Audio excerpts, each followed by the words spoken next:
এবারে নির্বাচন হবে বাংলাদেশের অস্তিত্বের প্রশ্নে একটি নীতি নির্ধারণের নির্বাচন, এমন মন্তব্য করেছেন জামায়াতের নায়েবে আমির ডাক্তার সৈয়দ আব্দুল্লাহ মোহাম্মদ তাহের।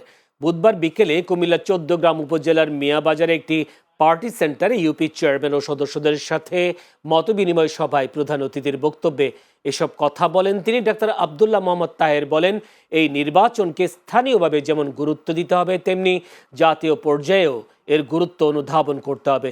স্বাধীনতা ৫৪ বছর পর ভারতীয় দাসত্ব থেকে ৫ আগস্টের বিপ্লবের মাধ্যমে জাতি মুক্তি পেয়েছে বলেও এই সময় মন্তব্য করেন জামায়াতের এই শীর্ষ নেতা। আমাদের একটা ভূখণ্ড ছিল, কিন্তু যারাই সরকারে আসছিল তারা ভারতের সাথে বশ্যতা স্বীকার করে দেশকে পরিচালনা করেছে। আমাদের যুবকেরা সেই ভারতীয় আধিপত্যবাদকে হটিয়ে জীবন দিয়ে, রক্ত দিয়ে, দিন রাত কেটে বাংলাদেশকে মুক্ত করেছে এবং দ্বিতীয় স্বাধীনতা অর্জন করেছি, নতুন বাংলাদেশ গড়েছি। শুধু এই নির্বাচনের সিদ্ধান্ত নেবে বাংলাদেশ কি স্বাধীনভাবে চলবে, না অতীতের ৫৪ বছরের সেই ঘন অন্ধকারের দিকে আমরা ফিরে যাব।